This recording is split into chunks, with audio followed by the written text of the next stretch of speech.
Nous continuons et terminons aujourd'hui notre première lettre de Saint Pierre, qui est tellement belle qu'elle se passe d'introduction. Vous allez voir, il y a de ces phrases là-dedans. Il suffit de les écouter pour devenir plus saint. C'est très étonnant, mais dans ces lettres, il y a contenu une force qui vous vient directement de l'Église primitive. Les 3 derniers chapitres de la première lettre de Pierre. Bonne écoute.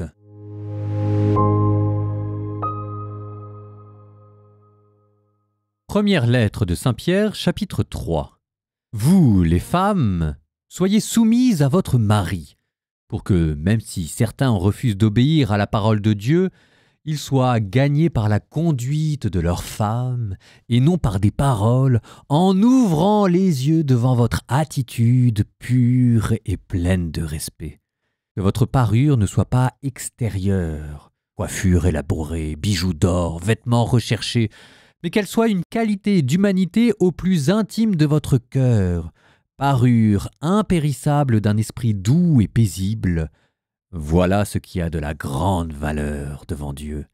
C'est cela qui faisait la parure des saintes femmes de jadis, elles qui espéraient en Dieu, soumises chacune à leur mari, comme Sarah, qui obéissait à Abraham en l'appelant Seigneur.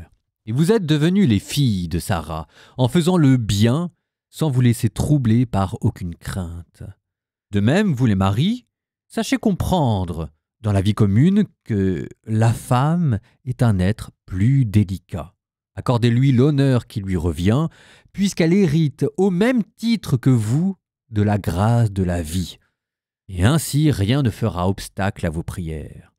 Vous tous, enfin, vivez en parfait accord, dans la sympathie, l'amour fraternel, la compassion et l'esprit d'humilité. Ne rendez pas le mal pour le mal, ni l'insulte pour l'insulte. Au contraire, invoquez sur les autres la bénédiction, car c'est à cela que vous avez été appelés, afin de recevoir en héritage cette bénédiction. En effet, comme il est écrit, « Celui qui veut aimer la vie et connaître des jours heureux, qu'il garde sa langue du mal et ses lèvres des paroles perfides, qu'il se détourne du mal et qu'il fasse le bien, qu'il recherche la paix et qu'il la poursuive, car le Seigneur regarde les justes, il écoute attentif à leurs demandes, mais le Seigneur affronte les méchants. Qui donc vous fera du mal si vous cherchez le bien avec ardeur? Mais s'il vous arrivait de souffrir pour la justice, heureux seriez-vous. Comme dit l'Écriture, n'ayez aucune crainte de ces gens-là, ne vous laissez pas troubler. Honorez dans vos cœurs la sainteté du Seigneur, le Christ. Soyez prêts à tout moment à présenter une défense devant quiconque vous demande de rendre raison de l'espérance qui est en vous. Mais faites-le avec douceur et respect. Ayez une conscience droite, afin que vos adversaires soient pris de honte sur le point même où ils disent du mal de vous pour la bonne conduite que vous avez dans le Christ. Car mieux vaudrait souffrir en faisant le bien, si c'était la volonté de Dieu, plutôt qu'en faisant le mal. Car le Christ, lui aussi, a souffert pour les péchés, une seule fois, lui le juste pour les injustes, afin de vous introduire devant Dieu. Il a été mis à mort dans la chair, mais vivifié dans l'esprit. C'est en lui qu'il est parti proclamer son message aux esprits qui étaient en captivité. Ceux-ci, jadis, avaient refusé d'obéir au temps où se prolongeait la patience de Dieu quand Noé construisit l'arche dans laquelle un petit nombre, en tout 8 personnes, furent sauvées à travers l'eau. C'était une figure du baptême qui vous sauve maintenant. Le baptême ne purifie pas de souillures extérieures, mais il est l'engagement envers Dieu d'une conscience droite et il sauve par la résurrection de Jésus-Christ, lui qui est à la droite de Dieu, après s'en être allé au ciel, lui à qui sont soumis les anges, ainsi que les souverainetés et les puissances. 1 Pierre chapitre 4. Puisque le Christ a donc souffert dans la chair, vous aussi, armez-vous de la même pensée, à savoir, quiconque a souffert dans la chair en a fini avec le péché. Alors vous vivrez le temps qui reste à passer dans la chair, non plus selon les convoitises humaines, mais selon la volonté de Dieu. Il a assez duré le temps passé à faire ce que veulent les gens des nations, quand vous vous laissiez aller aux débauches, aux convoitises, à l'ivrognerie, aux orgies, aux beuveries et aux cultes interdits des idoles. À ce propos, ils trouvent étrange que vous ne couriez plus avec eux vers les mêmes débordements d'inconduite, et ils vous couvrent d'injures.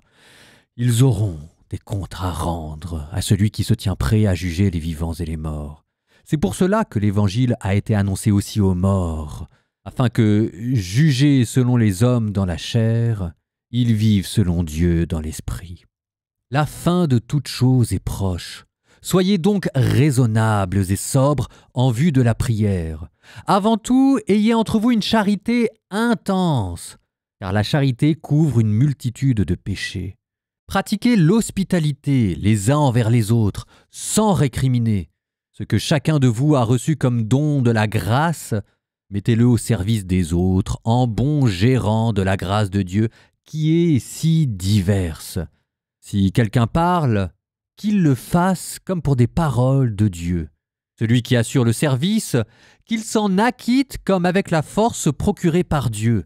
Ainsi, en tout, Dieu sera glorifié par Jésus-Christ, à qui appartiennent la gloire et la souveraineté pour les siècles des siècles. Amen. Bien-aimés, ne trouvez pas étrange le brasier allumé parmi vous pour vous mettre à l'épreuve. Ce qui vous arrive n'a rien d'étrange. Dans la mesure où vous communiez aux souffrances du Christ, réjouissez-vous, afin d'être dans la joie et l'allégresse quand sa gloire se révélera. Si l'on vous insulte pour le nom du Christ, heureux êtes-vous, parce que l'Esprit de gloire, l'Esprit de Dieu repose sur vous. Que personne d'entre vous, en effet, n'ait à souffrir comme meurtrier, voleur, malfaiteur ou comme agitateur.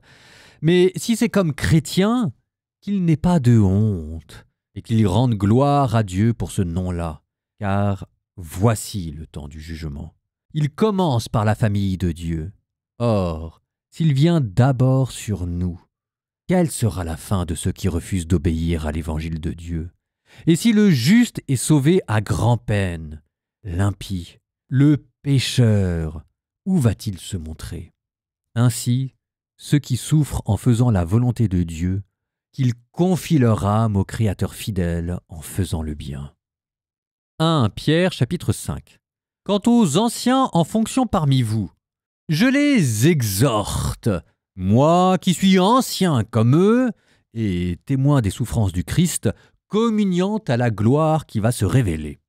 Soyez les pasteurs du troupeau qui se trouve chez vous.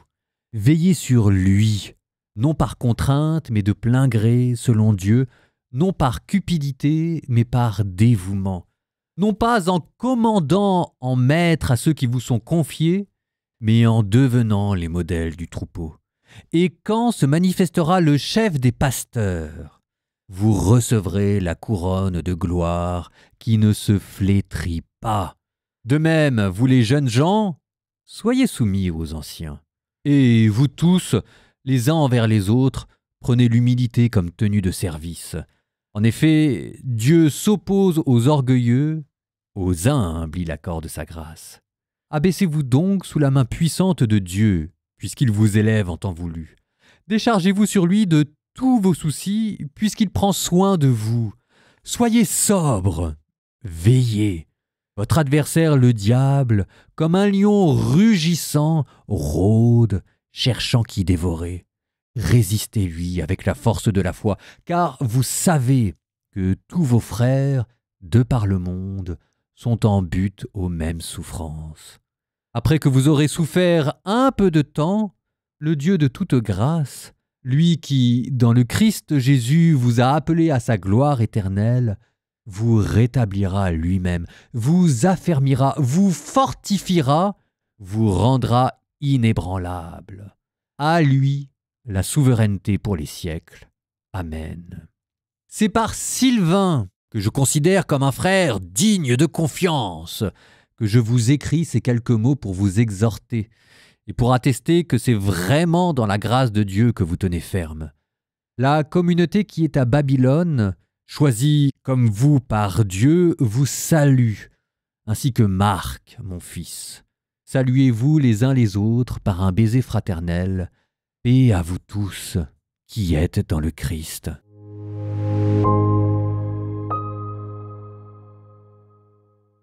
Hier, il y avait une hymne que je n'avais pas eu le temps de vous commenter. Insulté, il ne rendit pas l'insulte. Maltraité, il ne répondit pas. C'est par ces blessures que nous sommes guéris. Ça, c'est ce qu'on appellera plus tard le thème de la souffrance expiatrice, le Christ qui prend sur lui notre châtiment pour en faire l'expression de la miséricorde.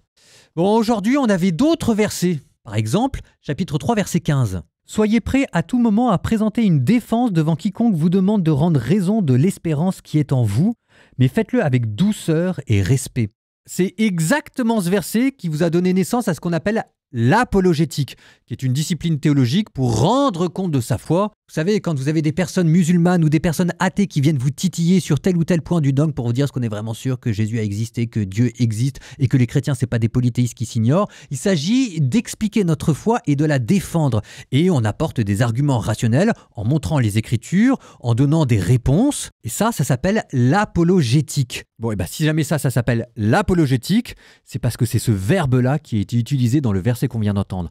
Apologéo en grec, défendre. Et Pierre vous disait dans quel état d'esprit il fallait le faire. Le but, c'est pas d'avoir raison pour avoir raison. Le but, c'est toujours et partout le triomphe par la foi de la charité. Donc il vous disait qu'il fallait le faire avec un esprit de bienveillance et de douceur. Tous les coups ne sont pas bons, il faut le faire avec douceur, avec respect et avec honnêteté intellectuelle. Donc, un simple verset qui a donné naissance carrément à une discipline théologique. Pas mal, non ? Allez, encore un tout dernier verset qu'on avait au chapitre 3, verset 19. C'est lui, le Christ, qui est parti proclamer son message aux esprits qui étaient en captivité. Ça, c'est le thème de la descente aux enfers. C'est une question que j'ai souvent, c'est pourquoi est-ce que Jésus est descendu aux enfers ? Quand on dit, en récitant le credo, il est mort sous Ponce Pilate, il est descendu aux enfers et le troisième jour, il est ressuscité. Alors attention à ne pas me confondre tout ça.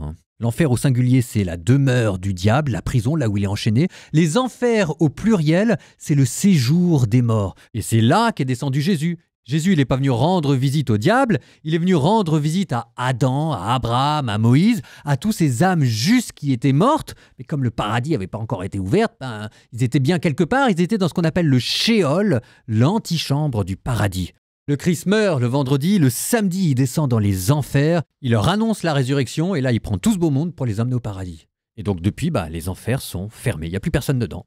Oh, en guise de prière, ce verset, pour moi ça me touche énormément parce que je le récite très souvent le soir, ça fait partie des complis, les prières traditionnelles pour dormir. Donc ce sera notre petite prière aujourd'hui, quand Saint Pierre vous parle du démon qui rugit à la recherche de sa proie. Au nom du Père et du Fils et du Saint-Esprit, Amen. Dans la lettre de Saint Pierre, soyez sobres, soyez vigilants. Votre adversaire, comme un lion qui rugit, va et vient à la recherche de sa proie. Résistez-lui avec la force de la foi.